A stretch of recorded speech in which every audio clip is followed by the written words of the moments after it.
বাজ পাখিকে পক্ষীরাজ বলা হয়। বাজের আয়ু হলো মোটামুটি 70 বছর।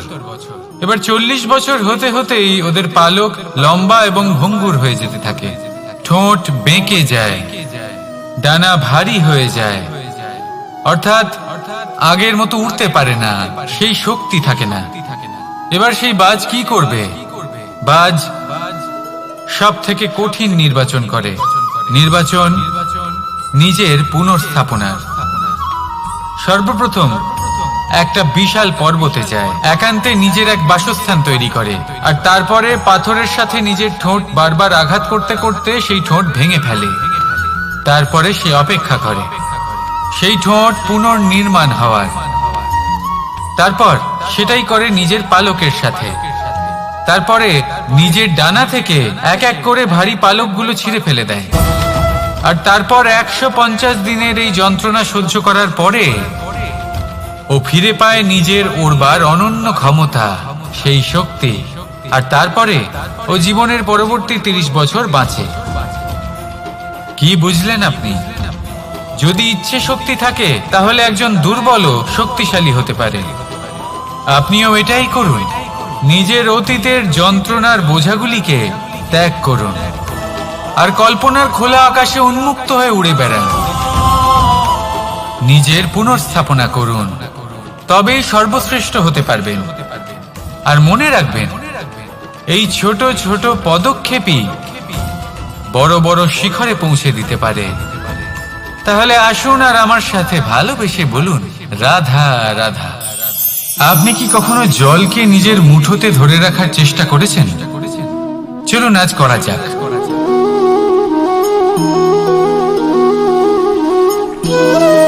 যদি আপনি নিজের মুঠো জোরে বন্ধ করেন, জল ধরে রাখতে পারবেন না। যদি আপনি তাকে এমনি বইতে দেন, তাহলে ও নিজের পথ নিজেই করে নেবে আর আপনার হাতেও থেকে যাবে। আমাদের জীবনও হলো কিছুটা এরকম, জলের মতো। নিজের পথ নিজেই করে নেয় এই জীবন। প্রত্যেক সমস্যার সমাধান নিজেই করে নেয় এই জীবন। তাই জীবনে যখন কোনো পরিস্থিতি আমাদের প্রতিকূল হয়ে থাকে, কিছুই হয়তো আমরা বুঝতে পারছি না, কিছুই যখন বসে থাকে না, তখন আমরা হতাশ হয়ে পড়ি, নিরাশ হয়ে পড়ি। আর এটাই করা উচিত নয়। শান্ত মনে দেখতে হবে যে এই জীবনে আসলে কি ঘটে চলেছে। কষ্ট সবাই ভোগ করেন। কষ্ট পেলে কেউ রেগে যান, রেগে গিয়ে পরাক্রম দেখান। এটাই তো করা উচিত নয়। শান্ত মনে সেটাই করতে হবে যা জীবন আমাদের শেখাতে চাইছে। জীবন আমাদের সব শিখিয়ে দেবে, শুধু মনে রাখবেন কখন প্রয়াস করতে হবে আর কখন আমাদের প্রতীক্ষা করতে হবে, সেটা আগে আপনাকে বুঝতে হবে। তাহলে আসুন আমার সাথে ভালোবেসে বলুন, রাধা রাধা। বল, শক্তি, পরাক্রম এই সংসারের বিকাশের মূল। কিন্তু কখনো ভেবেছেন যে প্রকৃতি আমাদের এই বল, শক্তি, পরাক্রম কেন দিয়েছেন? যাতে আমরা জীবনে কারোর উদ্ধার করতে পারি, কাউকে সাহায্য করতে পারি, কারোর জন্য ভালো কিছু করতে পারি, কোনো গরিব অসহায় মানুষের জন্য কিছু করতে পারি। এই বল, এই শক্তির সদ্ব্যবহার করতে পারি। কখনো দেখেছেন এমন মানুষ যার কাছে অসীম শক্তি আছে, কিন্তু তার সাথেই অসম্ভব অহংকারও রয়েছে, যিনি নিজেকে সর্বশ্রেষ্ঠ বলে মনে করেন, খারাপ কাজও করেন। আপনি দেখবেন প্রকৃতি এবং মানুষ তাকে ভাঙতে সর্বদা চেষ্টা করেন। মনে রাখবেন, যতই সুবিশাল পর্বত হোক না কেন, তা যদি পথে পড়ে, তাকে ভেঙে পথ প্রশস্ত করা হয়। যদি আপনার কাছে বল থাকে, শক্তি থাকে, পরাক্রম থাকে, তাহলে তার সদ্ব্যবহার করুন, কাউকে সাহায্য করুন, কাউকে রক্ষা করুন। যদি আপনি আপনার শক্তির দুর্ব্যবহার করেন, তাহলে মনে রাখবেন আপনি নিজের বিনাশ নিজেই আমন্ত্রণ করছেন। এবার বল অর্জন করার পরে, শক্তি অর্জন করার পরে আপনি নিজেকে বিনাশ করতে চান নাকি এই সংসারের উদ্ধার করতে চান? সিদ্ধান্ত আপনার। রাধা রাধা। মানুষ আর ধন, এই দুইয়ের মধ্যে সম্পর্ক খুব ঘনিষ্ঠ। ধন হলো সেই শক্তি যার ব্যবহার মানুষ করে থাকে সাংসারিক বস্তু ক্রয় করার জন্য, নিজের জীবন যাপন করার জন্য। আর মানুষ হলো সেই শক্তি যারা ধনকে গুরুত্বপূর্ণ করে তোলেন। এবার একটা কথা বলি, ব্যবহার করা উচিত ধনকে আর ভালোবাসা উচিত মানুষকে। এটা বেশিরভাগ মানুষই বোঝেন না। মানুষ এখানেই সব থেকে বড় ভুল করে বসেন। তারা ভালোবাসেন ধনকে আর ব্যবহার করেন মানুষকে। এ হলো অনুচিত। দেখুন, আপনি একটা সূচের দ্বারা যুদ্ধ করতে পারবেন না, আর কোনো তলোয়ার দ্বারা বস্ত্র সেলাই করতে পারবেন না, তাই না? কোনটা কিসের জন্য হয় সেটা বোঝা অত্যন্ত জরুরি। আপনিও সঠিক দিকে অগ্রসর হন। মানুষকে ভালোবাসুন আর ধনকে ব্যবহার করুন। যদি আপনি মানুষকে ব্যবহার করেন তাহলে আপনি ভালোবেসে ফেলবেন ধনকে, আর এই ভালোবাসা ধীরে ধীরে পরিণত হবে লোভে, আর ধীরে ধীরে এটা আপনাকে বিনাশ করে দেবে। তাহলে সমস্ত মানুষকে ভালোবাসুন আর এইভাবে ভালোবেসে বলুন, রাধা রাধা। সাফল্য কে না চান? সাফল্য লাভ করার, শিখরে পৌঁছানোর আলাদাই একটা আনন্দ রয়েছে। আর আপনজনদেরও কে না চান? প্রত্যেক মানুষ চান যেন জীবনে তার কোনো আপনজন থাকে যারা সব সময় তাদের সাথে থাকবে, কারণ আপনজনের সাথেই তো সাফল্যের আনন্দ সব থেকে বেশি পাওয়া যায়। কিন্তু আসলে কি হয়, অনেক সময় সাফল্যের খোঁজে সেই পথে চলতে চলতে আমরা আপনদের থেকে দূরে চলে যাই। না চাইতেও দূরে চলে যেতে হয়, ওনাদের সাথে সময় কাটাতে পারি না। আর আমরা ভুলে যাই যে সাফল্যের আসল আনন্দ আপনজনদের সাথেই পাওয়া যায়। সফল হওয়ার পরে আপনদের সাথে দেখা হলে তাদের চোখে আমাদের জন্য যে আবেগ থাকে, যে সম্মান, যে প্রেম থাকে, সেটাই হলো আসল পুরস্কার। আমরা সেই কথা ভুলে যাই এবং একা হয়ে পড়ি। বেশিরভাগ সময় এটাই হয়। বেশিরভাগ সময় সফল মানুষগুলি একা হয়ে যান। এবার আপনি কি চান? আপনি অসফল হয়ে দিনগুলি একাকিত্বে কাটাতে চান, নাকি সফল হয়ে আপনজনদের সাথে আনন্দে থাকতে চান? সেই সিদ্ধান্ত আপনার। সাফল্যের পেছনে ছুটুন, নিজেকে উজাড় করে দিন, কিন্তু আপনজনদের সঙ্গ ত্যাগ করবেন না। সেই আপনজন যারা আপনার সাফল্যের জন্য দায়ী, সেই আপনজন যিনি আপনার সাফল্যে আনন্দ পান, সুখ লাভ করেন, তাদের কখনো ত্যাগ করবেন না। আসুন আমার সাথে ভালোবেসে বলুন, রাধা রাধা। ভগবান আর ভক্ত যখন এক আকার হয়ে যায়, যখন ভক্ত তার ভগবানের প্রতি এবং নিজের জীবনের উদ্দেশ্যের প্রতি সম্পূর্ণরূপে সমর্পিত হয়, তখন জন্ম নেয় ভক্তি। এই সংসারের সমস্ত আশা হয়তো আপনার সঙ্গ ত্যাগ করে দিতে পারে, তখনও ভক্তি সাথে থাকবে। ভক্ত আর ভগবান যখন এক আকার হয়ে যায়, তাদের মধ্যে কোনো পার্থক্য থাকে না। তারা এক হয়ে যায়, এক ব্যক্তিত্ব, এক অস্তিত্ব। সেই জন্য কখনো জীবনে যে কোনো রূপেই, যে কোনো প্রকারেই, যে কোনো ঈশ্বরকে মান্য করুন। মনের মধ্যে শ্রদ্ধা ভাব জাগ্রত করুন, মনে ভক্তি ভাব জাগ্রত করুন। এই সমগ্র সংসারে সব কিছু আপনাকে ছেড়ে চলে গেলেও তখনও এই ভক্তি শুধুমাত্র আপনার উত্থান ঘটাবে। তাই মনে ভক্তি জাগ্রত করুন আর আমার সাথে ভালোবেসে বলুন, রাধা রাধা।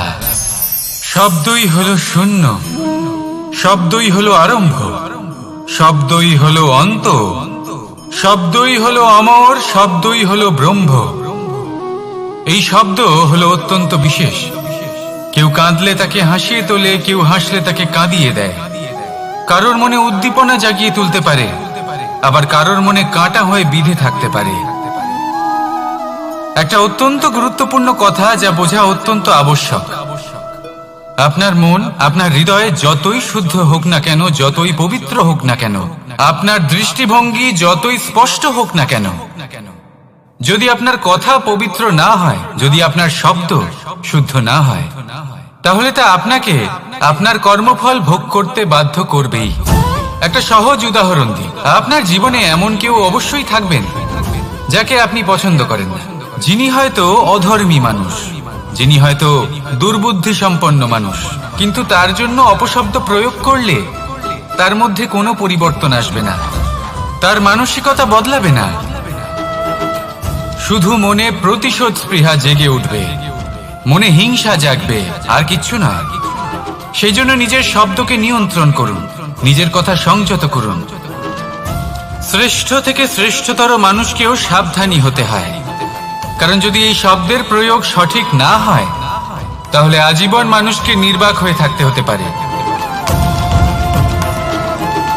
তাহলে নিজের শব্দ নিয়ন্ত্রিত রাখুন, নিজের কথাকে শুভ করুন, এতে প্রেমবোধ জাগিয়ে তুলুন, আর সেই প্রেমবোধ নিয়েই বলুন রাধা রাধা।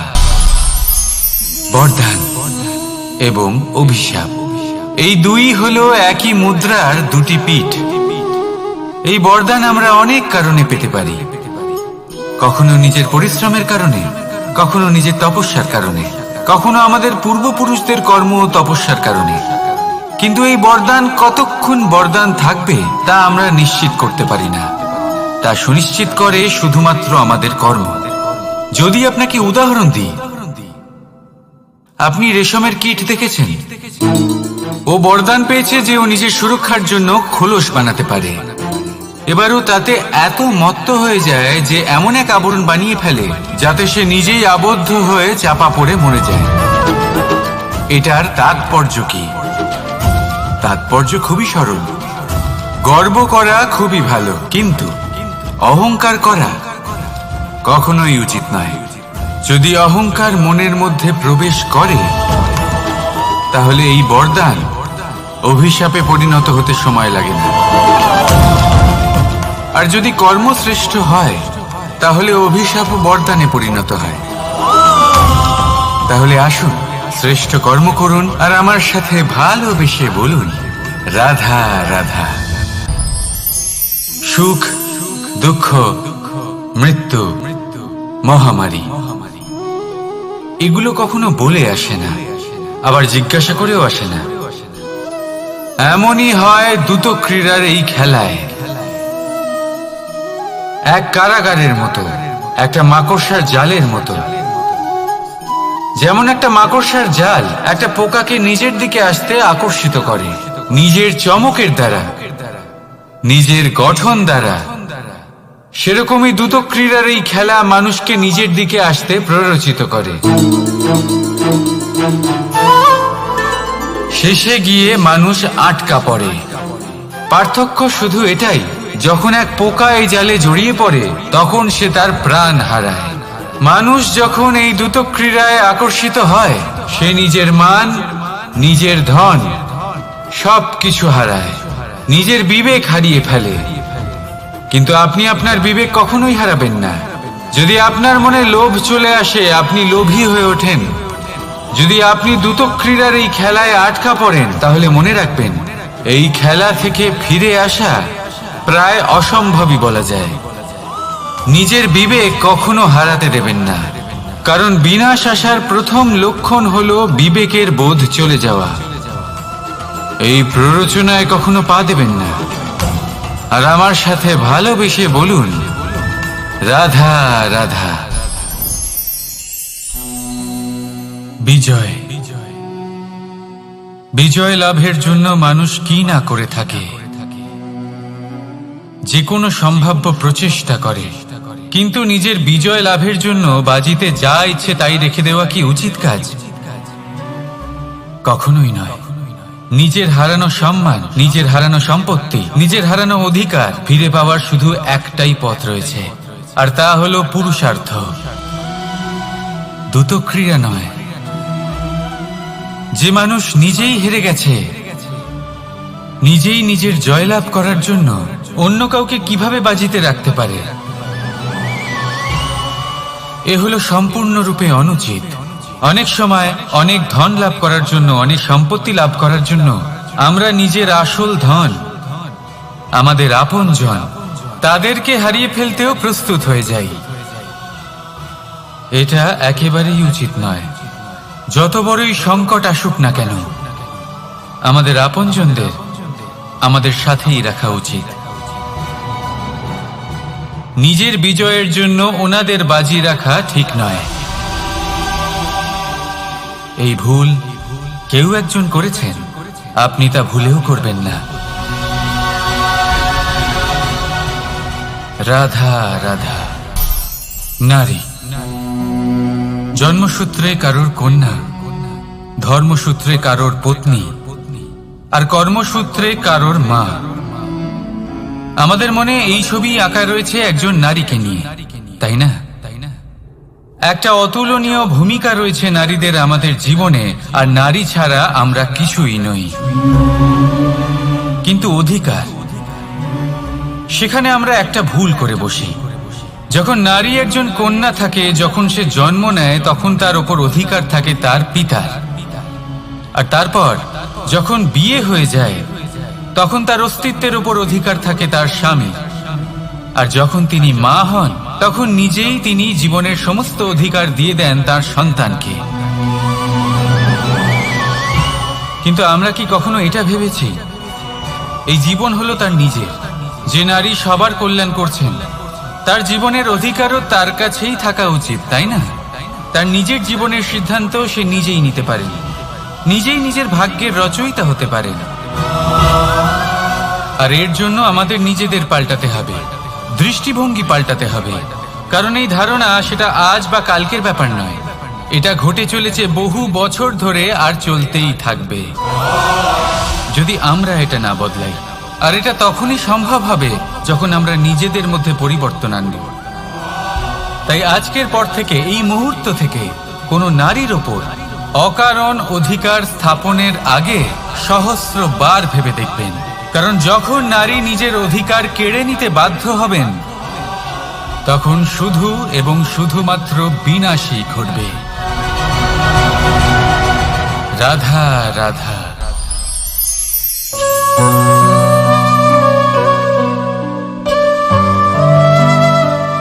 নারী,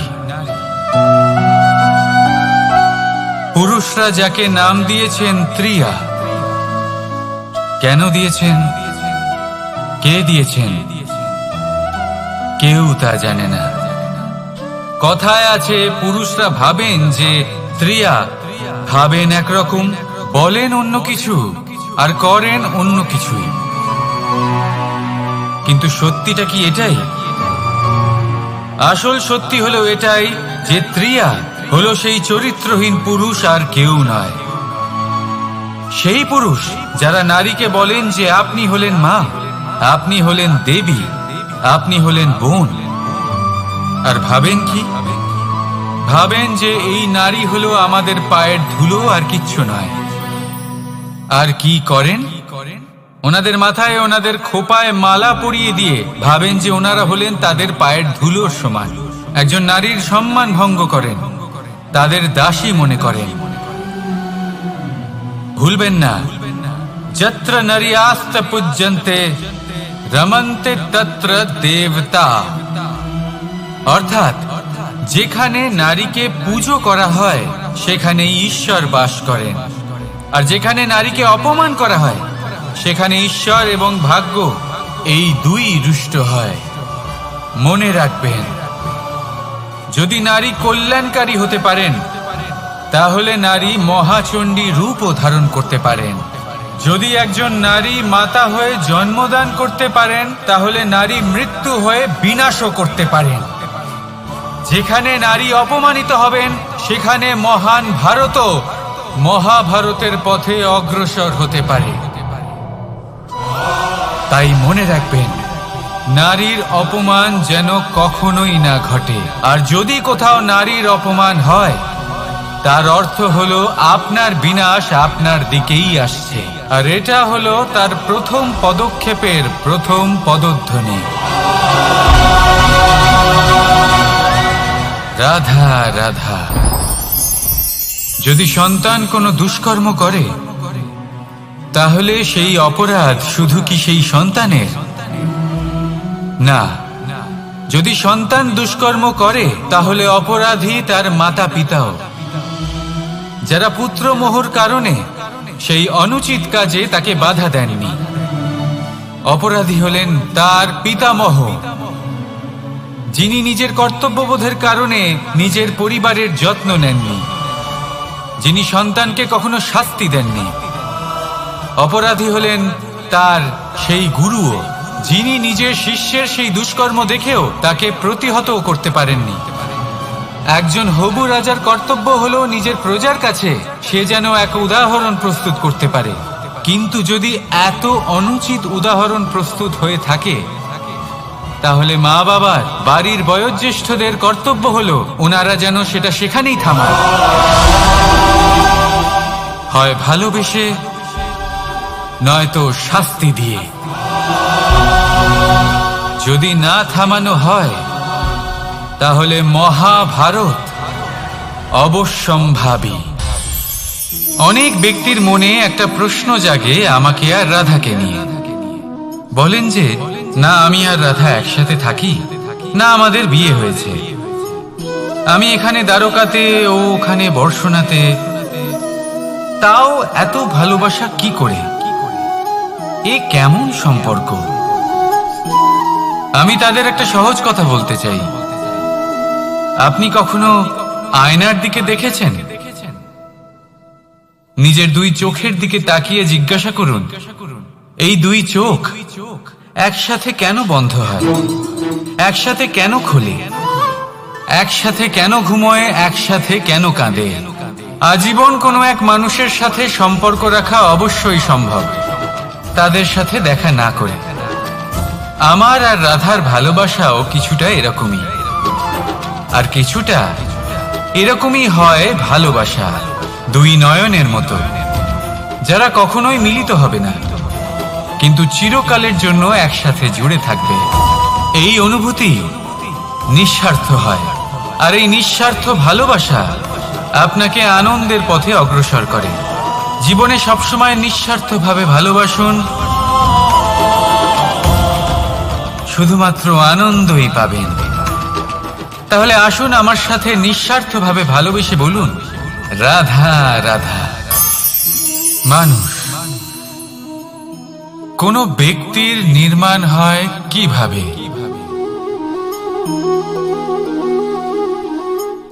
কেউ বলবেন পঞ্চতত্ত্বের দ্বারা, কেউ বলবেন আত্মা, দেহ ও চেতনার দ্বারা, কেউ বলবেন ঈশ্বরের কৃপার দ্বারা, তো কেউ বলবেন এই প্রকৃতির পরীক্ষার দ্বারা।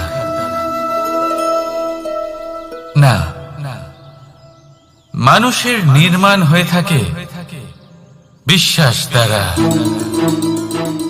ব্যক্তি তখনই গড়ে ওঠেন যখন ব্যক্তিত্ব থাকে, ঠিক কিনা? আর ব্যক্তিত্ব তখনই হবে আর সেরকমই হবে যেরকম বিশ্বাস আপনি নিজের উপরে রাখবেন। যদি আপনি মনে করেন আপনি বিষের ন্যায় হবেন তাহলে আপনি বিষাক্তই হবেন। যদি আপনি এটা মনে করেন যে আপনি অমৃতের ন্যায় হবেন তাহলে আপনি অমরই হয়ে যাবেন। যদি আপনি নিজের উপরে বিশ্বাস রাখেন যে আপনি সংসারের সব থেকে উঁচু পর্বতের শিখরে পৌঁছতে পারবেন তাহলে আপনি অবশ্যই পৌঁছবেন। যদি আপনার এরকম মনে হয় যে আপনি এরকম কখনো করতে পারবেন না তাহলে এরকম কখনোই হবে না। ভেবে দেখবেন, বিশ্বাসের মধ্যেই বিশ্ব বাস করে থাকে, তো আপনার অস্তিত্ব কেন করবে না? যেমন বিশ্বাস আপনি নিজের উপরে রাখবেন তেমনই আপনি হয়ে উঠবেন। সেই জন্য নিজের উপরে বিশ্বাস রাখুন, আর হ্যাঁ, ভালোবেসে বলুন রাধা রাধা। শত্রুতা, একজন মানুষ অন্য মানুষের সাথে শত্রুতা করে বসেন। দুজন ঘনিষ্ঠ বন্ধু, এমনও এক সময় আসতে পারে যখন এনারা একে অপরের শত্রু হয়ে ওঠেন। এর অনেকগুলো কারণ হতে পারে, কিন্তু মূল কারণ হলো আলোচনা। আগে হ্যাঁ, আপনি যদি কারোর বিষয়ে আলোচনা করেন তাহলে সে আপনার শত্রু হয়ে যেতে পারে। এবার মনে একটা প্রশ্ন আসতে পারে যে এটা কিভাবে সম্ভব হতে পারে? আলোচনা এটা তো অত্যন্ত জরুরি।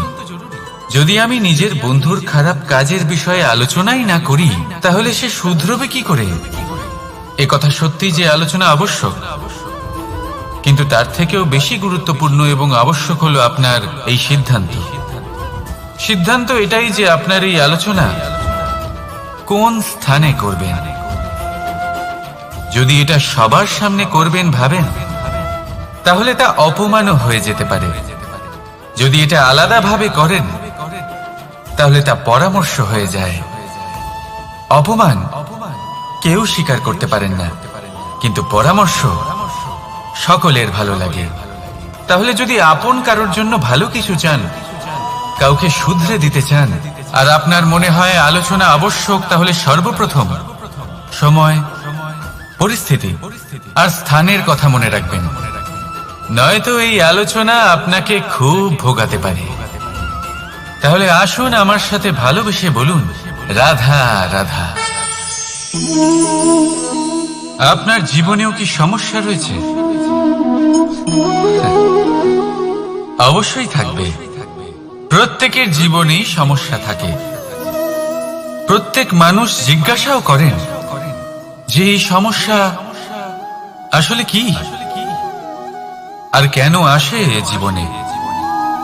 আপনাকে একটা কথা বলে দিই যে সমস্যা আসলে সেটা নয় যা আপনার পথে বাধা সৃষ্টি করে, বরং সমস্যা হলো সেটাই যেটা আপনি তখন দেখতে পান যখন আপনার একাগ্রতা আপনার পথ থেকে, আপনার লক্ষ্য থেকে সরে যেতে থাকে। আর এই সমস্যাগুলি দূর করার জন্য, এর সমাধান করার জন্য একটাই পথ আছে, নিজের সমস্ত ভাবনা আরো একবার একাগ্র করুন নিজের পথের দিকে, নিজের লক্ষ্যের দিকে। আপনার সমস্ত ভাবনা যদি কেন্দ্রীভূত হয় নিজের লক্ষ্যে, তাহলে এই সমস্যা দূরে থাকবে। যদি এরকম না হয়, যদি আপনার মন একটু অন্যদিকে চলে যায়, তাহলে এই সমস্ত সমস্যা আবার সামনে চলে আসে আর বাড়তেও থাকে। দেখুন, যেখানে আপনার লক্ষ্য রয়েছে, বাণ যদি সেখানেই চালাতে হয়, তাহলে দৃষ্টি তো সেদিকেই রাখতে হবে। তবেই তো আপনি সেই লক্ষ্য ভেদ করতে পারবেন। সেই জন্য মনে রাখবেন, সর্বদা লক্ষ্য রাখবেন নিজের পথে, সেই পথেই সামনে এগোতে থাকুন নিজের লক্ষ্যের দিকে। আপনি যত সামনে এগোতে থাকবেন এই সমস্যা তত পিছিয়ে যাবে। তাহলে আসুন আমার সাথে ভালোবেসে বলুন, রাধা রাধা। এই পাখিরা সত্যি খুব সুন্দর, আমার খুব ভালো লাগে। আপনি নিশ্চয়ই শুনে থাকবেন যে কিছু পাখির কাছে ডানা অবশ্যই থাকে, কিন্তু উড়তে পারে না। তারা চায় উঁচু আকাশে উড়ে বেড়াতে এবং মেঘেদের সাথে কথা বলতে, করতেই পারে না। এবার এই সংসারেও পাওয়া যায় ঘুড়িও। এদের মধ্যে না জীবন আছে, না প্রাণ আছে, আর না আছে ডানা, কিন্তু এরা আকাশের সাথে কথা বলে, হাওয়ার বেগের সাথে কথা বলে, আনন্দ করে, উৎফুল্ল হয়ে ওঠে, আকাশে জীবনের কিছু মুহূর্ত কাটায়। তার কারণ কি হতে পারে? কারণ হলো সুতো। এই সুতো যদি সঠিক হাতে থাকে, তাহলে এই কাগজের তৈরি ঘুড়িও আকাশের উচ্চতায় উড়ে বেড়াতে পারে। এবার এই সুতো আসলে কি? এই সুতো হলো আসলে ভালোবাসা, এই সুতো হলো আসলে বিশ্বাসের। আর এটা আপনি দিয়ে থাকেন তাদের হাতে যাদের আপনি বিশ্বাস করেন, যাদের আপনি নিজের সর্বস্ব দিয়ে দেন। ভেবে দেখুন, এই ভালোবাসা আর বিশ্বাসের সুতো আপনি যদি সঠিক মানুষের হাতে দিয়ে দেন, তাহলে আপনি অনেক উচ্চতায় উঠতে পারবেন, আকাশের উচ্চতায় উড়ে বেড়াতে পারবেন, মেঘের সাথে কথা বলতে পারবেন, পাখিদের মতো উঠতে পারবেন, যা ইচ্ছে তাই করতে পারবেন। শুধু এই মানুষ সঠিক হতে হবে। এমন একজন মানুষ যার মনে আপনার জন্য ভালোবাসা রয়েছে, এমন এক মানুষ যার মনে কোনো স্বার্থ নেই, যিনি পরোপকারী, এমন একজন ব্যক্তি যিনি আপনার অস্তিত্বকে বাইরে নিয়ে আসতে পারবেন, তাকে উজ্জ্বল করে তুলবেন। তাহলে ভালোবাসুন, আনন্দ করতে থাকুন, আর এই আনন্দ সহকারে বলুন রাধা রাধা। আমরা সকলে এমন ব্যক্তির সাথে থাকতে চাই যারা খুব মিষ্টি কথা বলেন, যাদের ব্যবহার আমাদের ভালো লাগে, যারা দেখতে সুন্দর হন, যাদের আমরা পছন্দ করি। আর সব সময় এমন ব্যক্তির থেকে দূরে থাকতে চেষ্টা করি যাদেরকে আমরা পছন্দ করি না, যাদের কথা আমাদের খারাপ লাগে, যাদের কথা একটু কঠোর হয়। আমরা সব সময় চেষ্টা করি এদের থেকে দূরে থাকার, ঠিক কিনা? কিন্তু যদি বাস্তবটা দেখি, তাহলে এই কঠোরতা জীবনে শান্তির প্রলেপ দেয়। ওষুধও একটু কড়াই হয়, কিন্তু এ কি করে? আমাদের সুস্থ করে তোলে। ঠিক সেইভাবেই ভালোবাসার এই অধ্যায় একটু কঠিন, একটু কড়াও মনে হতে পারে, কিন্তু এর ফল সবসময় আপনাদের স্বাস্থ্যের পক্ষে ভালোই হয়। সেই জন্য যদি কেউ আপনার নিন্দে করে, আপনাকে কড়া কথা শোনায়, আপনার ব্যাপারে আলোচনা করে, তার মানে এটা নয় যে সে আপনার শত্রু।